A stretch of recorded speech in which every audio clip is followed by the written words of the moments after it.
Hello everyone, it's me again, back with another video. My goodness, we're in November now, so next month is Christmas season. That and Easter is my favourite time of the year as a Christian. Anyway, we're at Queen's Park Station on the Bakerloo line, in the actual train shed to be precise, and this is Train Simworld to the Bakerloo line route. Once again, there's many people already done this before, and maybe they've got better graphics and better gaming equipment than I have. But anyway, this is my version, how I'm going to do it. If you like it, give a thumbs up and a comment. If you don't worry. I'm sure there's many people out there that really enjoy this. I'm a little bit on the pedantic side and a little bit finicky. So I tend to pick things apart and find little mistakes in things because I'm that sad, really. Being a major railway enthusiast and also fanatical London Underground vintage enthusiast, when it comes to the old stuff, this is a welcome addition to my gaming collection. So we're in Queen's Park Shed, and I've got the 1938 stock new download pack right behind camera, so I'm going to swing around now. Oh, look at that. Oh, gorgeous. It's a 7-car formation, so there's 3 cars at the back and the front 4 make 7. So if we just go down the train shed, have a little quick look. As you can see, look at this lovely London Transport insignia going gold leaf, complete with the car numbers as well. If we go up, just back up here really quickly, but that's really nice.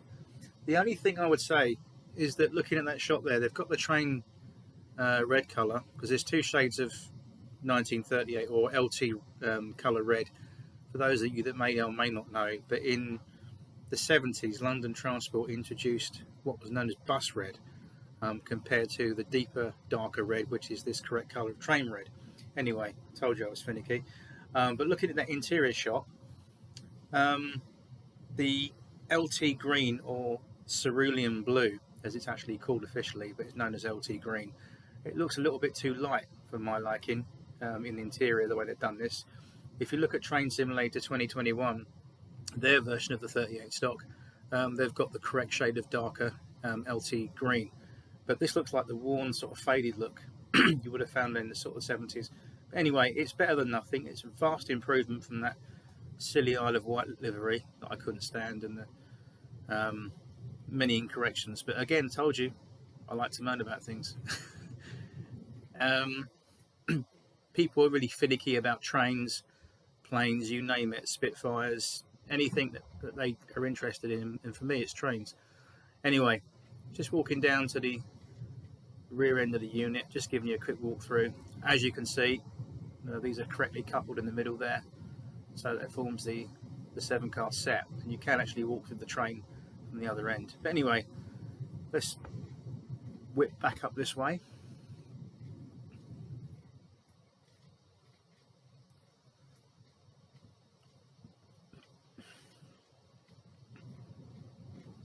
Really nice train, as you can see. So what we'll do, I'll open the door up when it wants to. Let me open the door. Why is it not opening? That's odd. Can't open the door. How odd. Okay, we'll go through this way. The unofficial way is the centre door. Just of note, the soul bar, which is the chassis level of the train here, everything is correct. All these valves and operating valve cocks on the soul beam there is all correct. But the one thing that they've got wrong here, there should be what's known as a wedge lock type coupling, which has got like a large tongue and 3 air holes for the conduit throughout the train. That's missing. They've actually done that wrong. It don't look very good. That's a little bit incorrect, and it should sit slightly lower as well. Again, me picking holes. But overall, it's a brilliant looking train, and I'm really looking forward to playing hours and hours on this. The train whistle is in its correct position over there. Just a little bit of historic information. Underneath here, where you can see my little red pointy device, Just below that red lever there, which is, by the way, the isolation lever for the dead man's handle safety valve. Underneath there was the location of the original train whistle. That's where it used to be, and then later on they put them up here, which was much more better. Anyway, let's get on with it, shall we? Let's go and take this train out and do some damage with it, shall we? Hopefully not too much. Right, okay, so we'll shut that door, have a quick look in the saloon area. It's actually not bad. It's very, very acceptable. Like I said, it's miles. They've actually got the shape of the carriage, everything, the roof in there. I think what they've done really well on a positive side are these strap hangers. They've got these strap hangers down to a T. Absolutely correct. Love the commercials on here as well. And back in the day, the 38s actually had these cardboard commercial advertisement boards stuck in the ceiling. And I know somebody who went to a skip, a big rubbish skip in Neasden one day in the 70s, and there was a whole batch of these in the skip, and he took the whole lot out and took them home. And I think he's still got them to this day. It's got the Bakerloo line map on there, which is correct. Everything on this is good. Let's go have a look at the guards panel down the end. Ooh. That's good. Look at this. They've got this area correct, spot on. The gold brass coloured ventilation plate with the correct LT car number 11087. The only thing they could have put is the shovel type lampshades.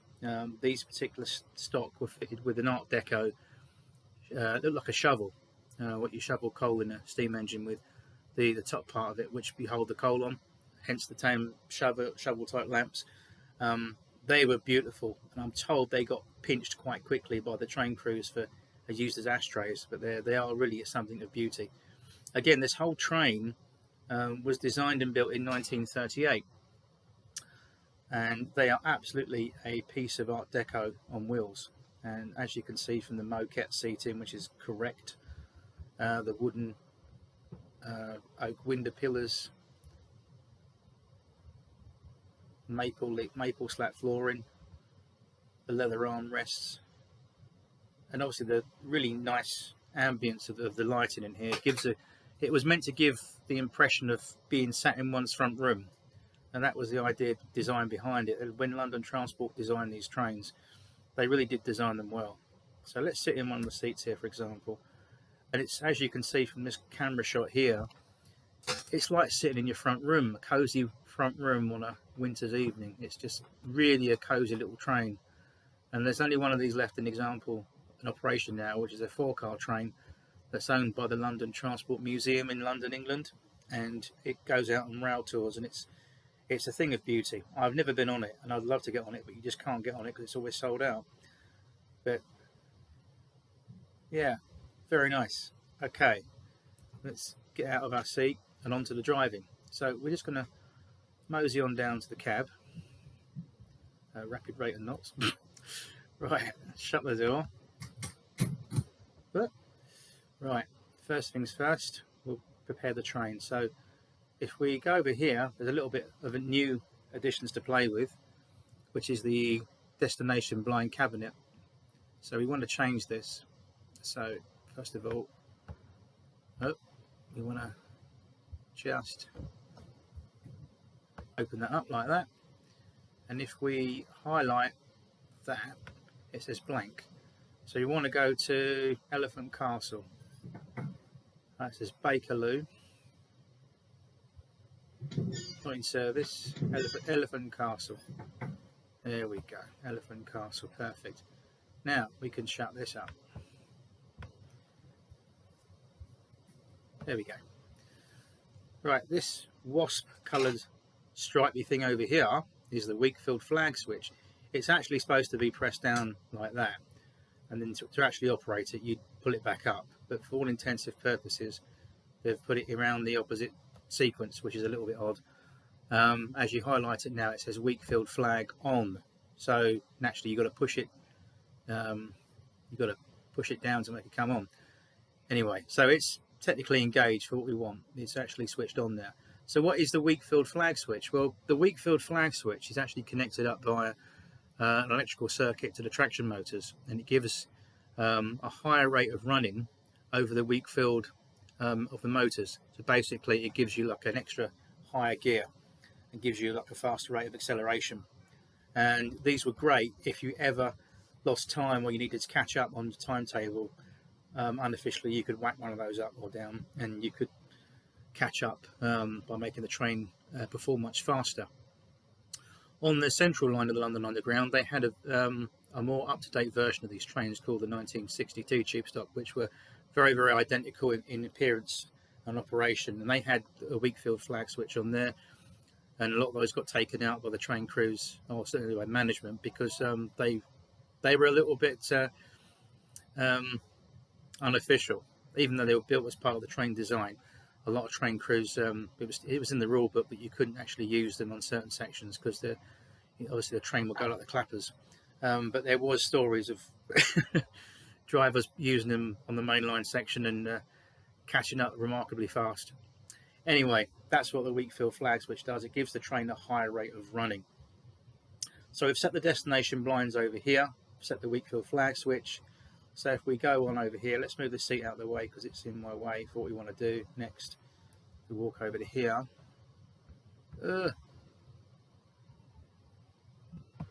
That's it, let's get that out of the way. So what we're going to do is put our control key in, the control governor, there. No. Oh, there goes the Hawaii 5.0. And we're just going to set this control. Actually hover over it, it will say, there we go, the lever information you want. So again, switch that on, so that's now engaged. These buttons here, one is a cab light on, cab light off. In reality, you'd have one for the EP brake, which would cut the brake in or cut the brake out. This one that's got the little latched hinge over it, normally there was a little piece of wire twisted together in that to form a seal, so you couldn't cut out the control governor, which basically is that all to do with that bit of kit down there, which is the control governor itself, which determines the traction control. Anyway, moving up here, let's see what we got to play with. Instrument lights, yeah, we'll have those on. I'll explain that in a minute. Headlights. See where we're going down the pipe, because this particular video is called Down the Pipe. We're going to go from Queen's Park Station on the Bakerloo line, rumbling down towards Elephant Castle. We're going to take an empty train, so we're not going to stop anywhere. So there's no stops. This is what I want to explain to you here in the setup. As you can see, let me just take that off the roam thing. Right, you can see with my arrow here on my cursor, this is the speedo. These actually are a new thing, or were a new thing. I know on the Heritage 4-car unit that the museum has, there's a speedo on there, I believe. But this area here, below this orange light, you'll see this square-shaped plate that's blanked out. Originally, when these trains were made in 1938, there was a form of speedo on there, not speedo trunks, speedometer. Speedo was short for speedometer. So the speedo, or a form of speedo, it was like basically a large. It showed, I think, how many amps you were using, like a little gauge that went across like that, like an arc shape, and it shows you basically how much amps you were using. And because it was wildly inaccurate, the needle used to fly right off the scale at really strange times, and it basically was so unreliable they ended up blanking this off. So there was no speedo on these trains. Drivers or motormen used to actually judge the speed literally by eye. If it said 20 miles an hour or 15 or whatever, they'd have to judge and do their best to keep the speed. But it wasn't uncommon for these trains to like shift like a rocket, especially on the open sections of the old Bakerloo line, which is now the Jubilee line from Finchley Road to Wembley Park. A lot of stories of drivers of these trains overtaking the A60s Metropolitan line trains back in the day, because they were so fast. Once you had the flag switch up, which is that device over there that's mentioned, once you had that up, even though it's down in the game, but once it was stuck up, you could really get some speed. So these trains were brilliant, and they're a very cosy little compact train as well. Best trains ever in my opinion. Just out of interest, this little piece of equipment over here that I'm hovering around with my cursor, not the door, but this bit here, if we get closer, yes, not that's, oh yeah, that's about right.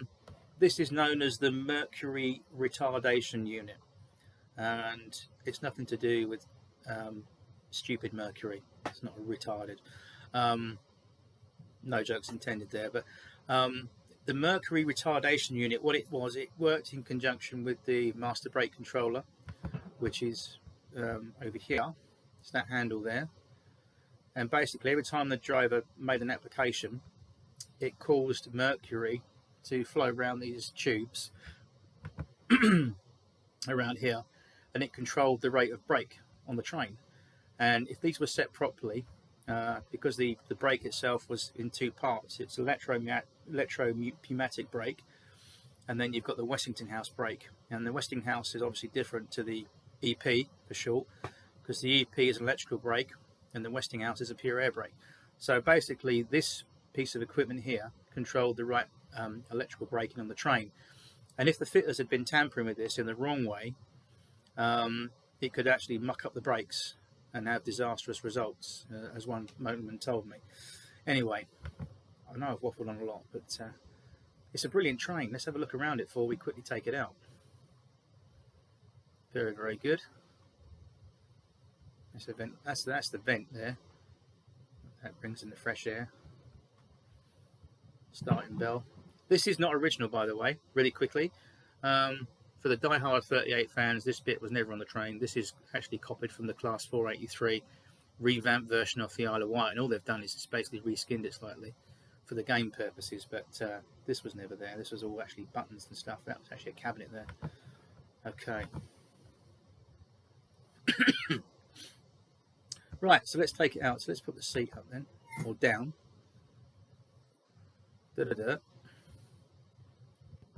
Right. So we still have, did I mention this over here, guys? These lights, the orange and blue lights, right. As mentioned, this plate that's blanked off there was a form or design of basic speedo, which measured the ampage. And this is the MG light, which is the motor generator set light.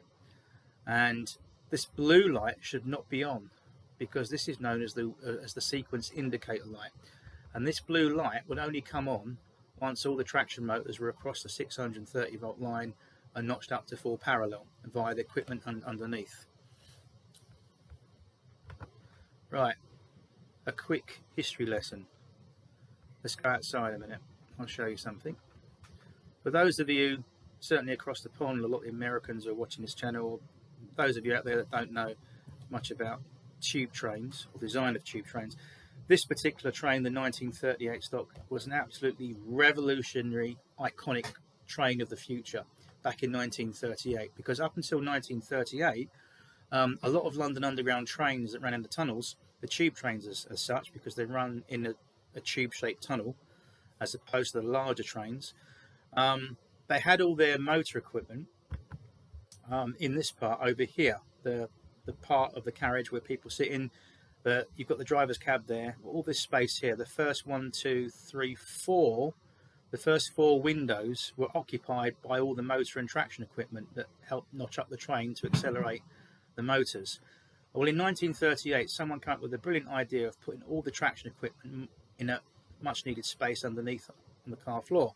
So everything was put on downstairs, literally. And that gave you all this space here for passenger seating and made the train look much more nicer and pleasing to the eye. And it's very Art Deco.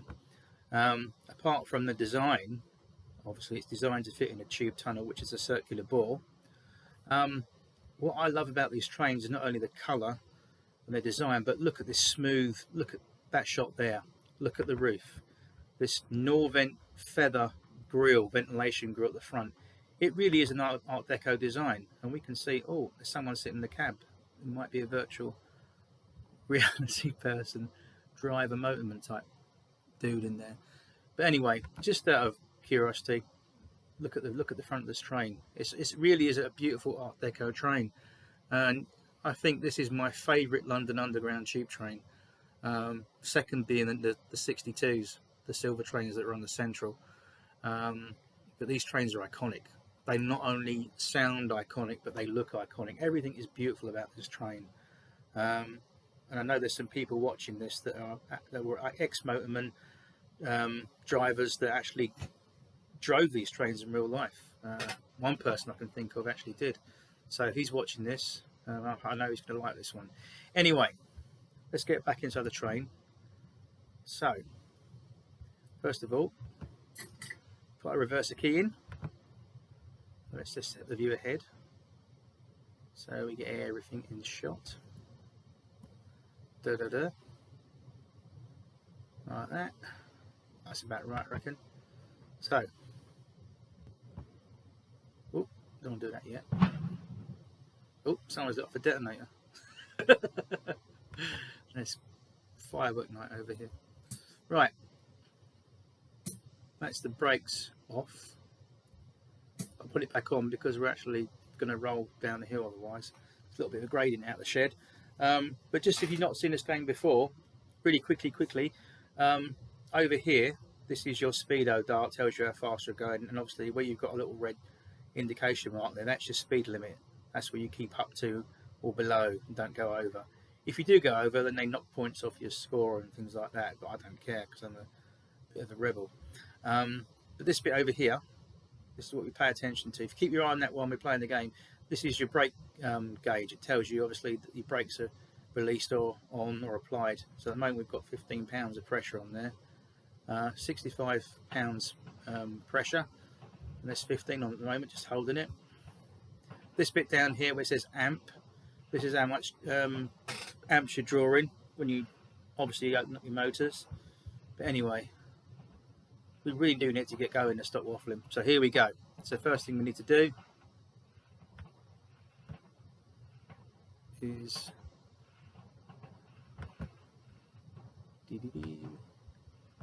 come on today. Sorry folks about this. I did this earlier because I want to do this professionally. There we go. You just click on it like that. So you hold down the handle, put it into 1 because we're coming out of the shed. Right, brakes off. And we've got our brakes released. Quick toot on the whistle. Right, put it into shunt. And off we go. Finally got the proper whistle for these trains and not that silly Thomas the Tank Engine effort. That really used to wind me up. It used to cringe, but now they've got the proper whistle on there. I'm happy chappy.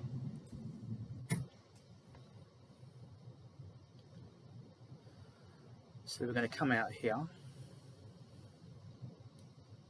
If we do this,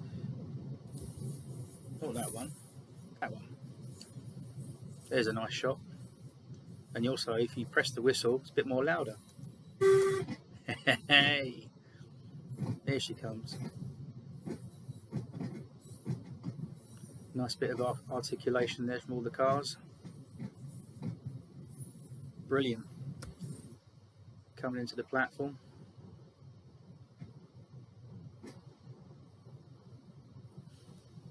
Yeah, I want to do this video because I've done the video before with the Isle of Wight 2-car set or 4-car, whatever it was. This didn't feel right, and this is the proper London Transport. I'm not going to say London Underground, it's London Transport, 1938 stock, on the Bakerloo, going down the pipe, which is the title of this video. You can see all the punters, passengers on the platform. What do you reckon? Should we stop? Should we pick them up, or should we not? No, I think we should stop. I'm feeling quite generous today. Signal repeaters off. Green stick ahead. Lovely.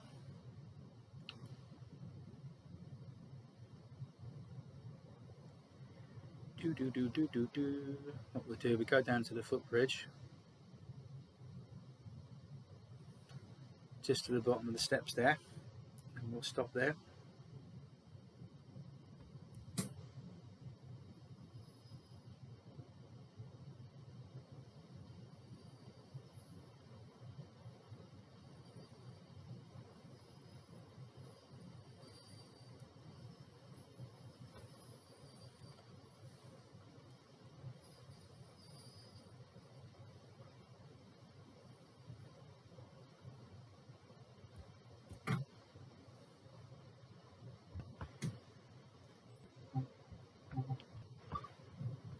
Open the doors.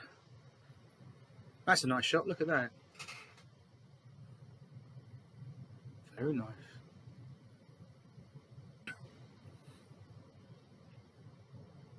For your safety and comfort, this station operates a no smoking policy. This includes e-cigarettes. This includes the driver's cab. No cigarettes. Swing around this way. That's a lovely shot. That's a nice screenshot, isn't it? That's lovely. I really like that. That's nice. Anyway, actually, if we go back to that again, and then we can hit this button here, you can see the doors close.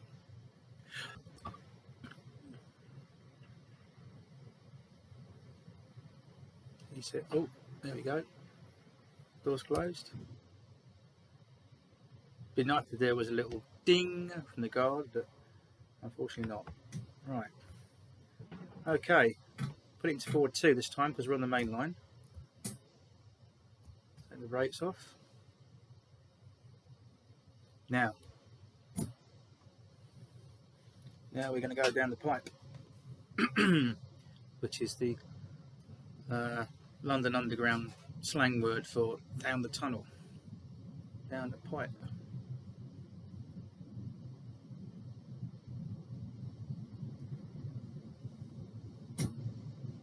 That series. You can hear the tone of the motors as well change acceleration.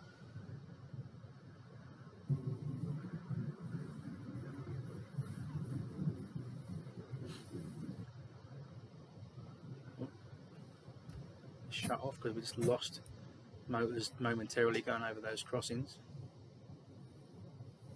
Right, this is known as the ramp, which comes or goes to and from Crims Park down to the tunnel. Shouldn't need to apply much motors because of the incline or the gradient there, so I'm going to take a chance and let it drift. Let it coast is the term.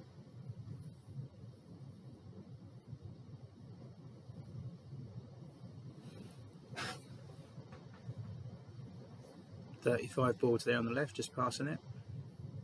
There we go. Do you see it's changed now on the speedo indicator on the right hand side? It's telling you can now go up to 35. We'll just see how much we can get out of this incline, how much gravity can take over.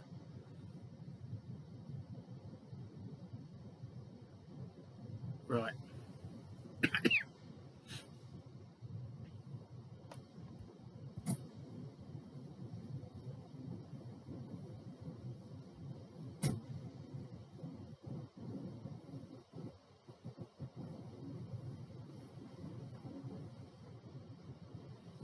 There we go. Down the tunnel.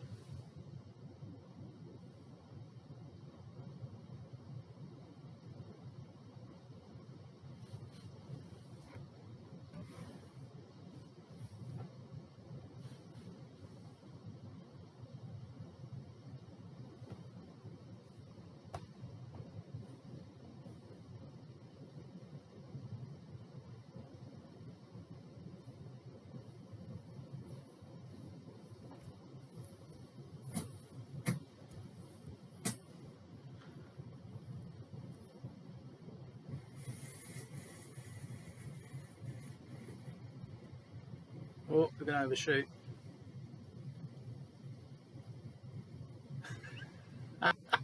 Sod it, I ain't going to stop there.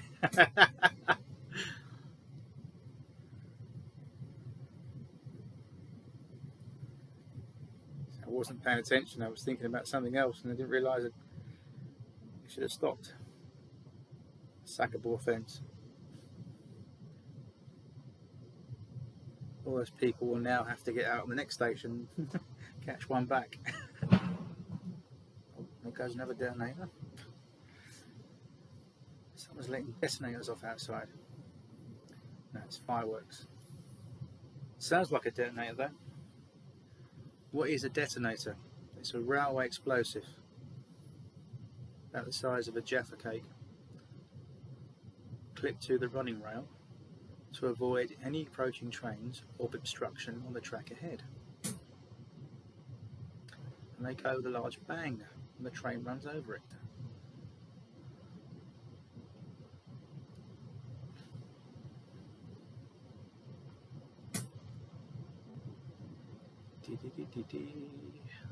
So you get the general idea how this works. It's quite dark. There we go. Coming to another station now, so we better drop down to a sensible speed.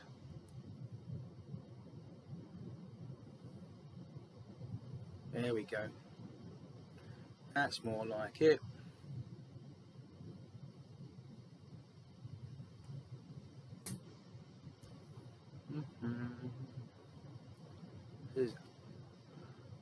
Made a vow. I made a vow to my missus when I married her. I said I shall love you in sickness until health. Or I made a vow over her face because she was too ugly to look at. That's not nice.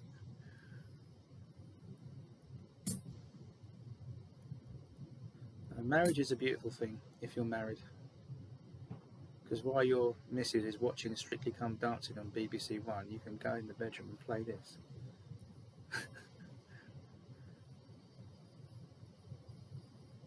Oh, look at that lovely stop.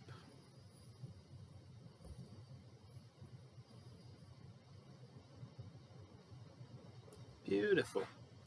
Right, what you normally do is you could put the key into the off position, drop the handle, and then the guard at the rear of the train would normally open the doors. If we jump out the platform here, can we jump out the platform? I'm not sure if we can, but we might try and do this if we can. Have a little wander about. He won't let us go out.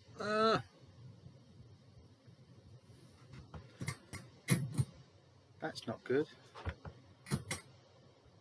Right, not supposed to do this, but I'll just do it for demonstration purposes. You can go on the platform. Look, if he gets out of the way of my vision, excuse me, mate. Can you hear the compressors? Lovely. That's a nice shot right there, isn't it? They're all getting on this train thinking, what's going on? I ain't seen one of these in for ages.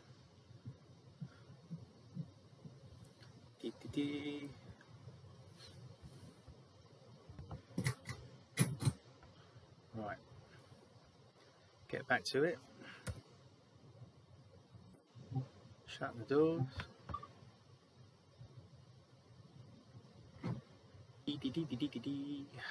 Right.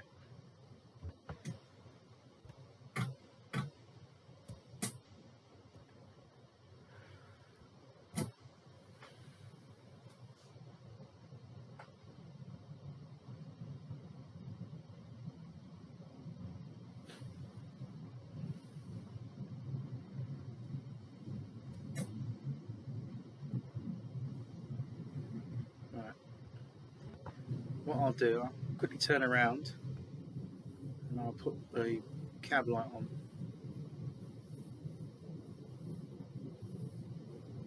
Right, we'll find it.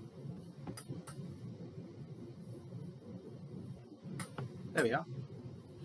Just so you can see the cab environment whilst we're running along.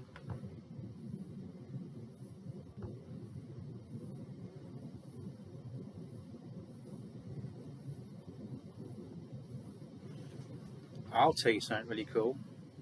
Alright, watch this. Right, if we shut off like that, do something highly illegal. Center the key, drop the handle. I love this. This is a good part of the game that I do like. I'll just bring the train to a stop right by this green signal or thereabouts. Right, just stop it there a minute.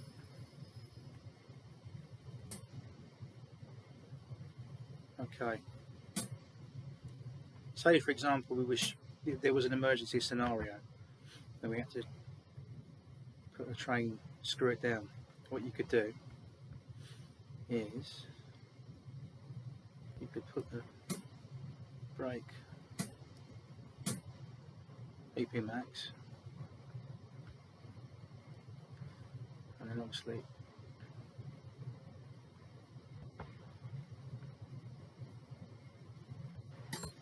take the key out with you, open the door, we go for a walk down the pipe. Watch this. This is very, very good. I do like this concept.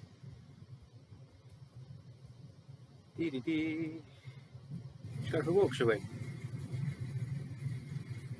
Oh my god, mind the juice rails. This is creepy though, look. You turn round in the shop. Oh, look at that. There's your train. Good, isn't it? And you can walk down this tunnel. You've got a little torch. You press the L button or the L key on your keyboard and you can navigate a little bit away from the train without getting electrocuted. Up as far as the signal, I think you can go a bit beyond. We turn round. Where's the train gone? There it is. Turn the light off.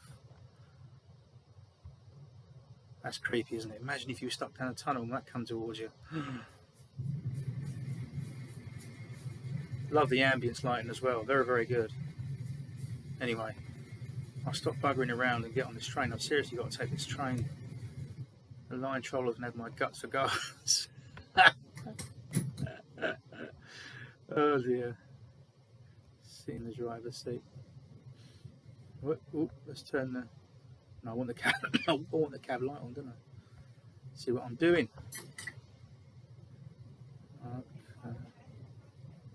Okay. Let's wash that there. Take the brakes off. Turn that cab light off. It's very bright, isn't it? That's better. That's better. Right. Okay.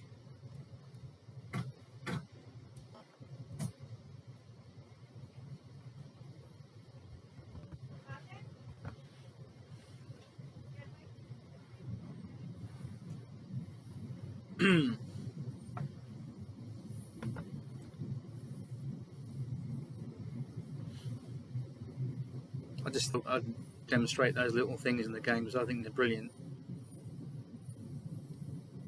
Very, very enjoyable.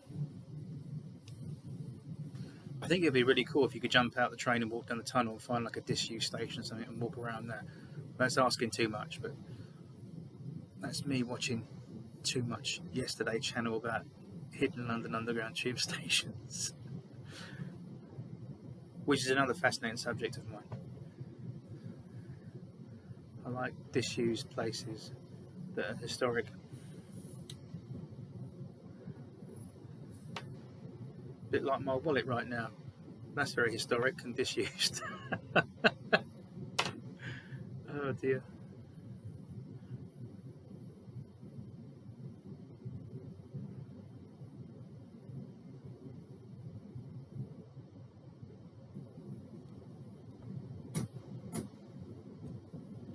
Move the motors a little bit.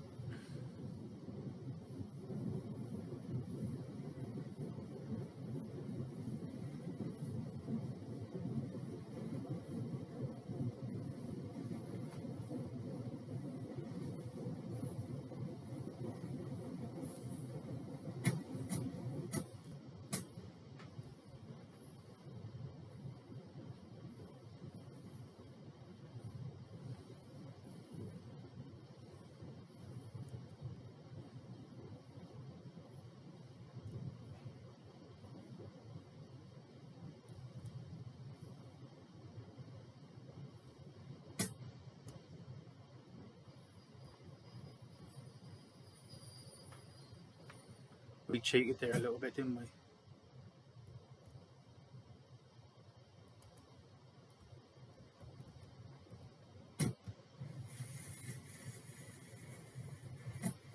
Why haven't we got motors?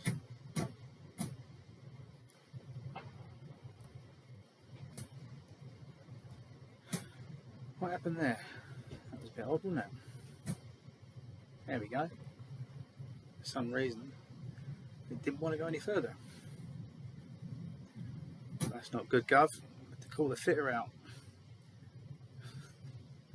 He's having to meet me at Lambeth North. Right, let's stop there. Warwick Avenue. Brilliant song by Duffy. You should go and look that up if you haven't heard it. Very, very good song. Right. Da, da, da, da, da.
This is weird how the sound cuts out as well. I don't like this. For some reason you lose sound when you go over a certain speed. It just drops out. There's no sound at all. There's no sound of the wheels going over the joints and the track and stuff like that. Someone else mentioned this actually on a YouTube video, but again, it's one of the things you have to live with. Hopefully they'll fix the bug and send out a sound patch or something. 2 greens, nice and clean. That's what we want.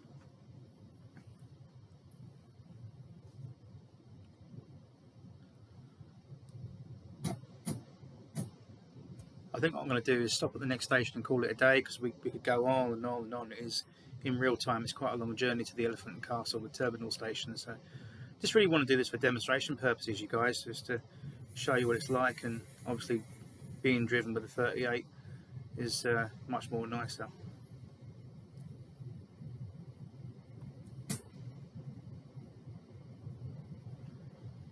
Like I said, if you're a die-hard underground fan or 38 fan, then this is definitely 100% playable and something you definitely have to get.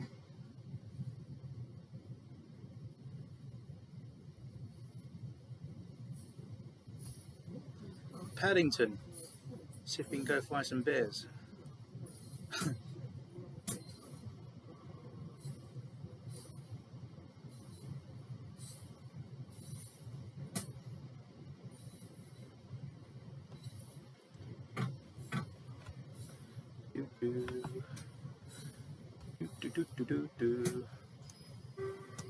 Oi.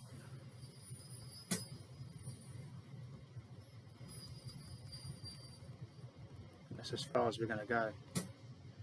Anyway, that's me done.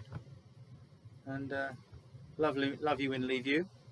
Thanks for the ride. Thanks for joining us along the video today. I'm going to go and have a well-deserved P&R. And I'll see you guys soon in the next video. Thanks for watching. I do appreciate your views, and you take care, and God bless, and see you next time on the next video. Bye bye now.